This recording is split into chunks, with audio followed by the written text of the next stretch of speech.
जी अल्हम्दुलिल्लाह हम गोवंडी की आवाम का तहे दिल से शुक्रिया अदा करना चाहते हैं कि जितनी मोहब्बतों से उन्होंने हमारे एक नौजवान साथी अतीक सर को इलेक्शन के वक्त में साथ दिया।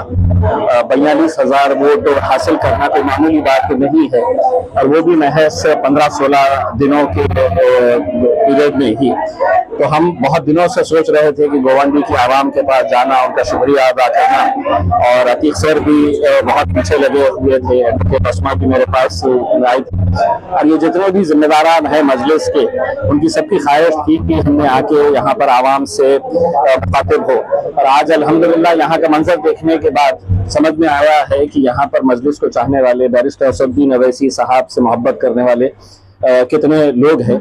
इंशाअल्लाह हमने महाराष्ट्र का जो इलेक्शन का हमारा कैंपेन है, आप ये समझ लीजिएगा कि हमने उसकी शुरुआत गोवंडी से आज की है और इसी तरह के जलसे अलग अलग शहरों के अंदर, मुंबई में अलग अलग मुख्तलिफ इलाकों के अंदर भी होते रहेंगे। अभी बैरिस्टर असदुद्दीन अवैसी साहब चूंकि विदेश गए हुए हैं इंडियन डेलीगेशन के साथ, वो वापस आने के बाद उनके भी दौरे प्लान किए जा रहे हैं। तो इंशाल्लाह मजबूती के साथ इलेक्शन लड़ेंगे और ऐसी दीवानगी को देखकर तो हमें पूरा यकीन है कि इंशाल्लाह इस बार मजलिस बहुत अच्छा यहाँ पे परफॉर्मेंस देगी। देखिए, हमारा ईमान अगर पुख्ता है, यकीन है, तो अल्लाह की मर्जी के बगैर पत्ता भी नहीं हिल सकता है। ये अल्लाह की मर्जी थी, हमने मेहनत किए, शिद्दत के साथ मेहनत किए, सारी ताकतें एक साथ पूरी जुड़ गई थी। कुछ अपने थे, कुछ पराये थे, लेकिन सभी के निशाने के ऊपर हम थे। लेकिन इसका मतलब ये नहीं है कि आप अगर इलेक्शन हार गए हैं तो आप पूरी तरह से ख़त्म हो गए हैं करके। जिन लोगों ने साजिशें किए थे मुस्लिम क़यादत को ख़त्म करने का, मैं तो सवाल उनसे पूछता हूँ कि रात में नींद आती है क्या? कहीं ना कहीं ये दर्द सताता है क्या कि मैंने कौम के साथ गद्दारी की है करके?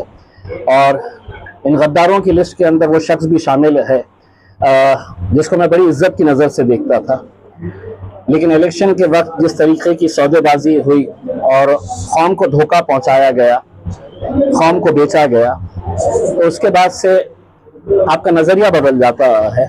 वरना मैं बहुत इज्जत और एहतराम के साथ, सियासी अलग अलग आपकी ये हो सकते हैं, इख्तिलाफ हो सकते हैं, मुख्तलिफ राय हो सकती है, लेकिन आप दुश्मन नहीं होते हैं। लेकिन इलेक्शन के वक्त में जो खेल खेला गया था और ख़ास तौर से जो भाजपा ने पूरी एड़ी चोटी का जोर लगा दिया था मुझे हराने के लिए, तो ऐसे वक्त के अंदर भाजपा को किसने सहारा दिया?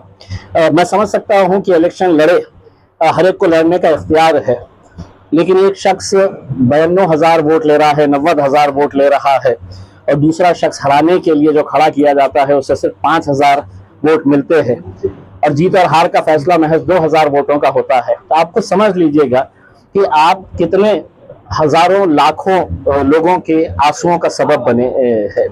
सर, तो ये अल्लाह सब देखता है। सर, आज आपने आसमा मैडम के वोट से अतीक सर की कॉन्स्टिट्यूंसी से शुरुआत की है, तो आने वाले आगामी कॉर्पोरेशन के चुनाव को लेकर ऐवान की क्या तैयारी और कितने जोश से शुरुआत हो रही है? देखिए, अल्हम्दुलिल्लाह हम तो पहले ही मैंने ऐलान कर चुका हूं कि महाराष्ट्र का हर इलेक्शन, चाहे वो महानगर पालिका हो, नगर पालिका हो, जिला परिषद हो, पंचायत समिति हो, हम पूरे के पूरे इलेक्शन इंशाअल्लाह लड़ेंगे, क्योंकि अब हमें अपनी ताकत का एहसास हो रहा है। आवाम को ये समझ में आ रहा है कि ये सभी एक ही थाली के चट्टे बट्टे हैं। कोई अपने आप को सेक्युलर कहता है, कोई लाल टोपी पहनकर घूमता है, लेकिन हर एक के अंदर कॉमन ये है कि हर एक खाकी के साथ जुड़ा हुआ है। ये हर एक की आइडियोलॉजी जो है ये आरएसएस के साथ जुड़ी हुई है, मिली हुई है, इसीलिए आए दिन हमें निशाना बनाया जाता है। तो जब हमारी लड़ाई हम ही को लड़नी है, तो ऐसे मौके के ऊपर यकीनन आवाम को भी ये बात समझ में आ रही है, पूरी ताकत के साथ मैदान में उतरेंगे इंशाअल्लाह। सर, नीतीश राणे जैसे लोग जो आए दिन जो है माहौल खराब करने की कोशिश करते हैं और यहाँ के जो पूर्व सांसद है वो भी मस्जिदों का दौरा करके भोंगा उतारने को लेकर चीता कैंप, गोवंडी और मुमरा जैसे मुस्लिम इलाकों में जाकर आपसी सौहार्द और एकता खराब करने की कोशिश कर रहे हैं, उसको कैसे देखेंगे? बहुत चिल्लर लोगों के बारे में प्रतिक्रिया देता नहीं हूँ। शुक्रिया, थैंक यू।